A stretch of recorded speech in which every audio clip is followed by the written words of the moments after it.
Bismillahirrahmanirrahim. Assalamualaikum warahmatullahi wabarakatuh. Innal hamdalillah nahmaduhu wa nasta'inuhu wa nastaghfiruh wa na'udzu billahi min shururi anfusina wa min sayyiati a'malina. May yahdihillahu fala mudhillalah wa may yudlil fala hadiyalah. Asyhadu an la ilaha illallah wa asyhadu anna Muhammadan abduhu wa rasuluhu la nabiyya ba'da. Allahumma salli wa sallim wa barik alaihi wa ala alihi wa sahbihi wa mawala. Amma ba'd, uhibbukum fillah. Radina billahi rabba wa bil islami dina wa bi Muhammadin nabiyya wa rasula. Rabbana zidna ilma warzuqna fahma. Subhanaka la ilma lana illa ma 'allamtana innaka antal alimul hakim. A'udzu billahi minasy syaithanir rajim. Tilka ummatun qad khalat laha ma kasabat wa lakum ma kasabtum وَلَا تُسْأَلُونَ عَمَّا كَانُوا يَعْمَلُونَ. Sadaqallah. Alhamdulillah, kita bersyukur kepada Allah di tengah sahabat-sahabat, saudara-saudara kita masih dikabik dengan tidur, ulas tidur, kita dibangunkan oleh Allah untuk melaksanakan ibadah kepadanya. Bahkan hewan yang lain pun sudah bertasbih. Maka ketika kita diberi oleh Allah kesempatan bisa bangun tidur di subuh hari, bisa melaksanakan subuh berjamaah, sungguh itu adalah karunia yang gadang, karunia yang besar yang harus kita syukuri. Alhamdulillah. Alhamdulillah lah sampai juga kajian tafsir subuh kita surah Al-Baqarah ayat 130 sampai. Kemudian kita berkirim salam bersalawat buat Nabi kita Muhammad. Allahumma salli wa sallim wa barik alaih. Kita harapkan syafaat beliau di yaumil qiyamah kelak. Sebelum kita terjemahan, namanya menyapa bahwa kajian kita pun diputar di radio Resfor FM di Parangpanjang, radio SMP Ampek Negeri Parangpanjang. Jadi semoga bermanfaat dan bisa terus mengikuti ayat demi ayat sampai insyaallah khatam. Baik, kita cari Al-Quran. Tilka ummatun qad khalat. Tilka itu sering diterjemahkan sebagai demikian. Sebenarnya itu untuk muannas, kalau zalika untuk muzakkar, sama-sama itu. Ummatun, itulah umat. Qad khalat, qad sungguh, khalat berlalu. Laha baginya, berarti bagi umat itu, ma kasabat, apa-apa yang kasab, yang ia usahakan, yang ia upayakan. Walakum, dan bagi kalian atau milik kalian, untuk kalian, ma kasabtum, apa yang kalian usahakan, apa yang kalian upayakan. Wala tus'aluna, wa dan la tidak, tus'aluna kalian ditanya, amma dari dua haraf, an satu, ma satu, an tentang, ma apa-apa, kanu adalah mereka, ya'maluna mereka melakukan. Artinya kamu tidak akan ditanya dari apa saja yang mereka lakukan. Qauluhu ta'ala, menurut Imam Qurtubi, tilka ummatun qad khalat laha, ini merupakan umat orang-orang yang terdahulu, terutama untuk Yahudi dan Nasrani, karena berkenaan patang jo am kuntum syuhada, apakah kalian Yahudi Nasrani dulu pernah jadi saksi menyaksikan ketika Nabi Yakub kan kental dengan Bani Israel Yahudi, dulu menyaksikan bagaimana ayah kalian, nenek moyang kalian mengumpulkan anak-anaknya berwasiat sebelum meninggal. Wasiatnya tentang apa yang dilakukan setelah kematiannya Nabi Yakub. Wasiat, lai kalian menyembah Allah, na'budu ilahaka, bahkan kami dinyatakan kami menyembah Tuhan engkau, na'budu ilahaka. Nah, itulah umat, tapi umat itulah berlalu. Umat yang mewasiatkan kepada anak, ayah mewasiatkan kepada anaknya, umat yang dulu berjaya, nabi-nabi hadir di kalangan mereka, itu qad khalat, semuanya sudah berlalu. Jadi kalau ada prestasi itu cari tolamo, tapi itulah apa-apa cenderung model itu. Setiap mota pasti membicarakan kejayaan masa lalu. Jadi kalau ada gaya bercerita tentang masa lalunya, dan itu diulang beberapa kali setiap bersama ceritanya, melihat seolah-olah cerita itu baru pertama kali diceritakan. Itulah ayah. Kalau kita memang berasal dari keturunan yang ternama, model Bani Israel yang dulunya hebat, tapi itu qad khalat. Kata Allah, itu masa lalu. Kejayaan itu masa lalu. Nah, laha ma kasabat. Kalau ada kebaikan yang nyo lakukan, maka laha, ya nyo akan mendapatkan balasannya, ganjarannya. Laha ma kasabat. Wa 'alaiha walakum ma kasabtum, dan bagi kalian juga apa yang kalian usahakan. Jadi tidak bisa dihukum dengan mentang-mentang sukses dulu gae, wah sukses tidak bisa, karena masing-masing kita punya kasab, punya usaha, usaha itulah yang kita dapatkan. Jadi tidak berpengaruh tentang walaupun dari keturunan yang jaya, yang ternama dulu. Kalau kita tidak pandai, kalau kita tidak kasab loh, tidak berusaha loh, duduk saja, tentu akan habis saja kejayaan masa lalu itu. Nah, jadi walakum ma kasabtum. Jadi kalau sekiranya kita meniru kebaikan yang lama, maka kita pun akan baik. Tapi kalau tidak bisa mengikuti kebaikan yang lama, berarti walakum ma kasabtum mislahu. Nah, yuridu min khairin wasyarrin. Jadi baik yang positif maupun yang negatif. Maksudnya itu kasab itu usaha apa saja, kebaikankah atau keburukan. Jadi kalau keburukan kita dapat balasan keburukan, kalau kebaikan kita dapatkan balasan kebaikan. Nah, walaupun ada efeknya. Apa yang dilakukan oleh pendahulu orang tua lah, kakek lah, itu kadang memang yang nyo dapatkan balasannya memang inyo saja, tapi efeknya, pengaruhnya kadang bisa sampai ke awak. Makanya doa ketika kita salat jenazah, kita doakan gae orang yang meninggal, Allahumma la tahrimna ajrahu. Ya Allah, jangan sampai karajo kami yang masih hidup anak-anak kami berbuat sesuatu yang menghalangi beliau mendapatkan ganjaran. Itu yang pertama. Kau kan gaya lah meninggal, jangan sampai ayang wak karajuan entah bercakap masalah harta warisan, entah itu berbuat dosa dengan harta yang nyo punya harta, dengan harta tu berbuat dosa. Jangan sampai gara-gara awak inyo pun kanai.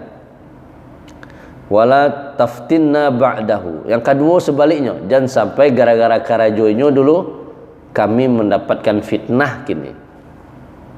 Jangan sampai gara-gara yang si mayit jenazah mungkin ada karajo buruknya, terus kami dapat ujian gara-gara efek. Jadi ada efek dari kasab tadi. Walakum wala taftinna ba'dahu waghfir lana walahu. Baru di akhir kita doakan ampuni dosa kami dan dosa jenazah ya Allah, dosa orang lain. Nah, jadi kalau masalah hasil kasab, ya masing-masing. Kalau kebaikan yang nyo karajuan selama hidupnya dulu, kebaikanlah dapat balasannya. Berturu orang yang jaya-jaya dulu, keturunan-keturunan kita yang hebat-hebat dulu yang tanamu itu, ayahnya hadap ya kerajuan itu nya dapetan. Awal pun ada efeknya, akibatnya. Gara-gara nyo lakukan, awak dapat lo kebaikan.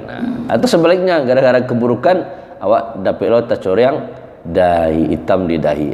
Itu efek saja. Tapi kalau hasilnya, kasabnya ayang usahakan kebaikan keburukan akan nyo yang dapetan. Wa fi hadza dalilun ala anna al-'abda yudafu ilaihi a'malu wa aksab.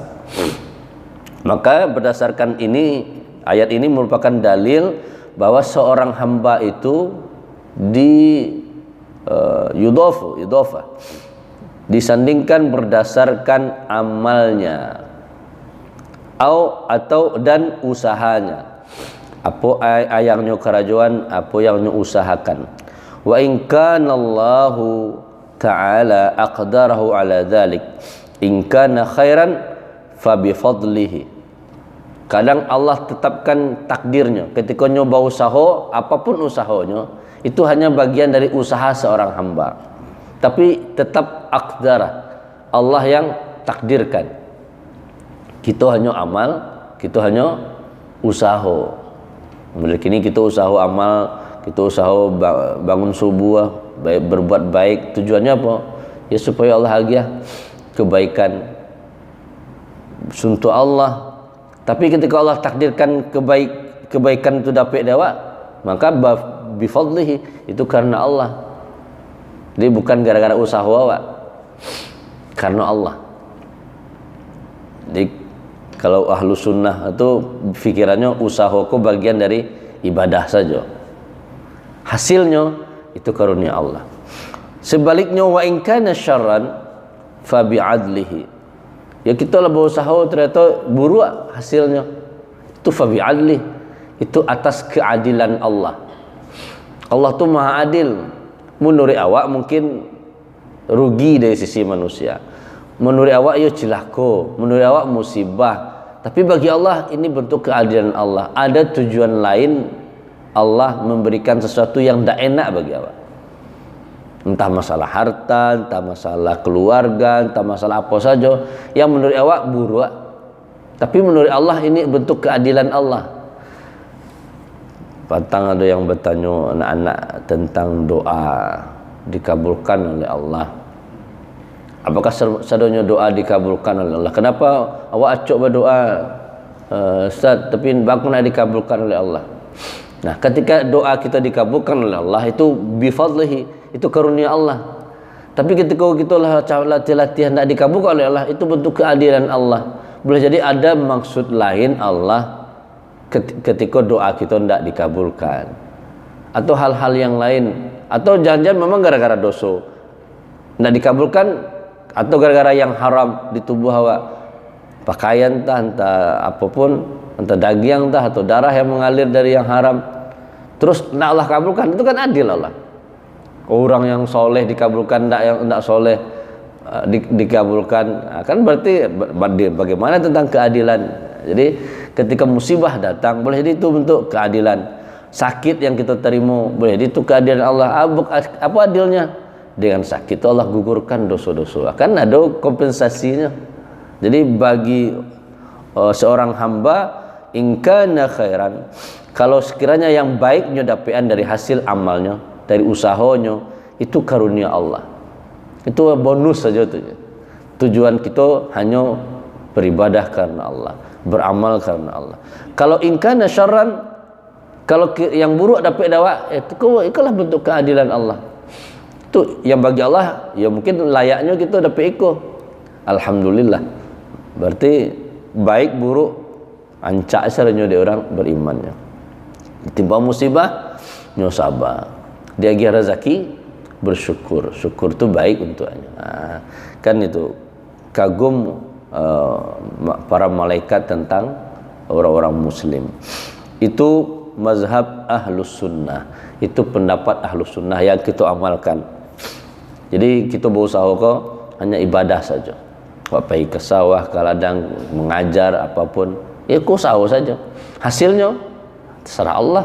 Ada orang kalau kita guru anak-anak patuah, murid-murid patuah, murid-murid mengerti, itu hak Allah. Ya kadanglah di kabar umpun telingo itu dilebisian kalau indak acau lah indak. Berarti usaha kita cuman amal. Ketika amal hasilnya Allah tentukan. Kalau baik itu karunia Allah, kalau buruk hasilnya bi'adlih, itu boleh jadi keadilan Allah. Berarti caranya ndak pas segala macam. Itu bentuk keadilan Allah. Sedangkan ayat-ayat tentang hal ini banyak dalam Al-Quran. Fal abdu maktab li af'alih, muktasabun li af'alih. Seorang hamba itu tergantung dengan perbuatannya. Dia berusaha dengan perbuatannya. Ala ma'na annahu khuliqat lahu qadarah muqaranatil lil fi'il. Dia diciptakan itu berkaitan dengan pekerjaannya, dengan perbuatannya. Yudraku bihal farqu baina harakah wa dzalika tamakkun. Ya, itu taklif. Itu menurut Ahlus Sunnah. Sedangkan pendapat Jabariyah, kan ada Jabariyah, Qadariyah, Ahlus Sunnah. Kalau Jabariyah bahwa hamba itu menurutnya tidak ada usaha dah. Yang di kerajaan dia seorang hamba itu adalah kehendak Allah saja. Jadi model robot saja hanya. Itu Jabariyah. Kalau Qadariyah dan Mu'tazilah berbeda dengan paham kedua tadi, bahwa yang dia kayu berusaha. Jadi memang usaha nomor satu. Jadi kalau tidak usaha tidak usah.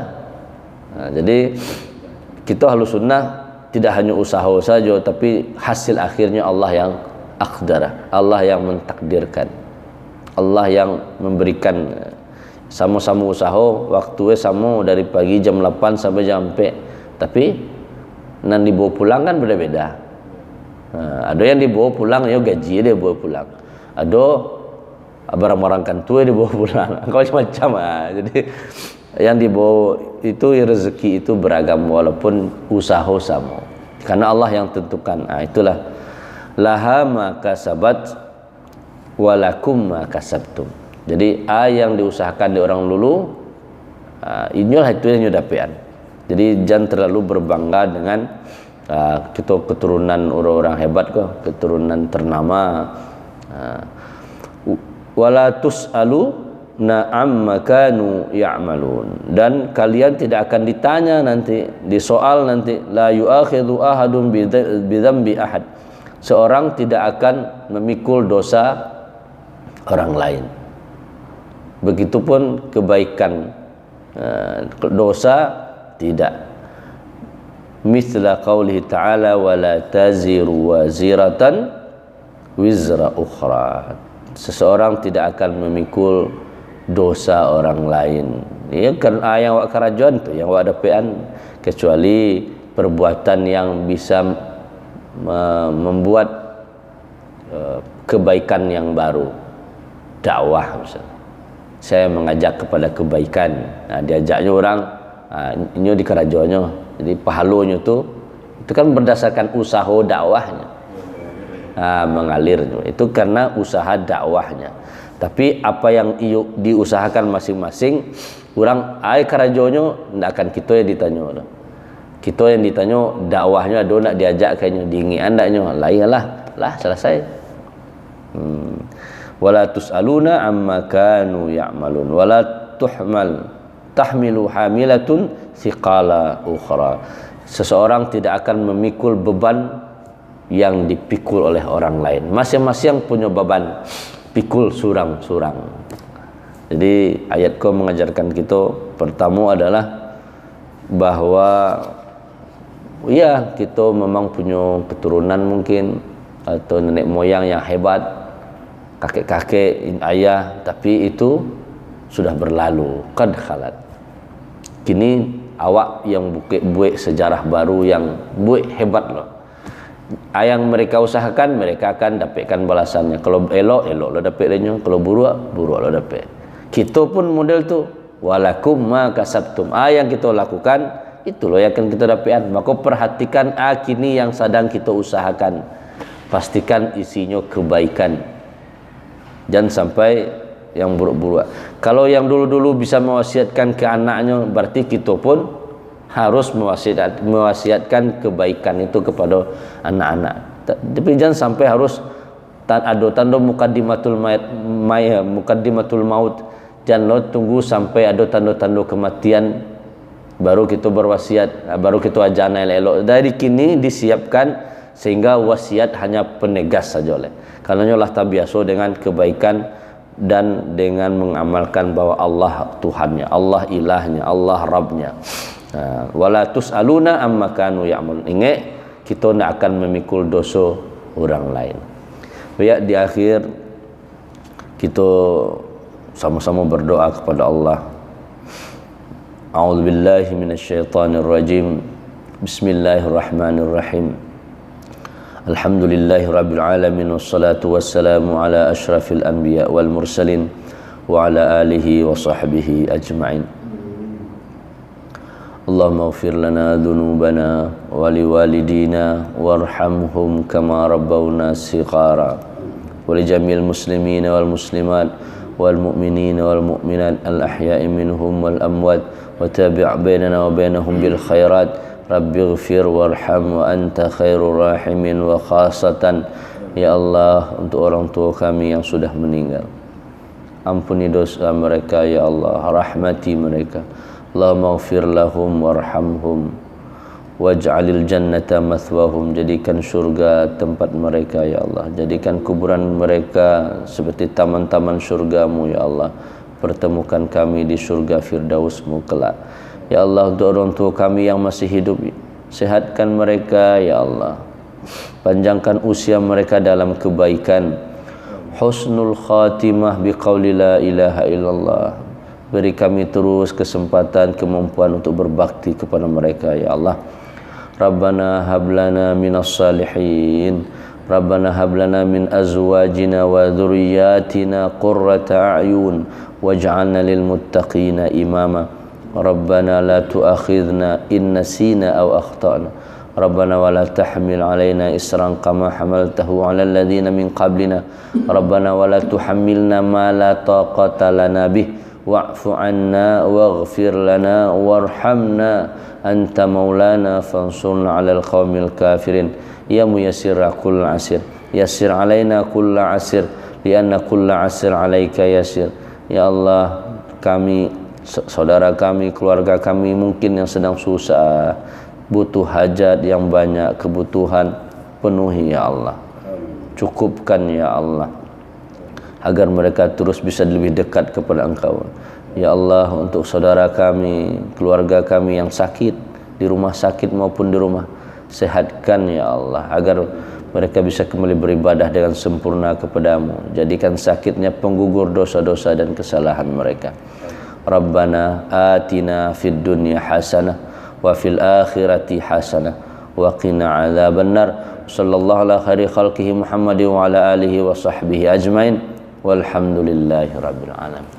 Subhanakallahumma rabbana wa bihamdika asyhadu an la ilaha illa anta astaghfiruka wa atubu ilaik. Assalamualaikum warahmatullahi wabarakatuh.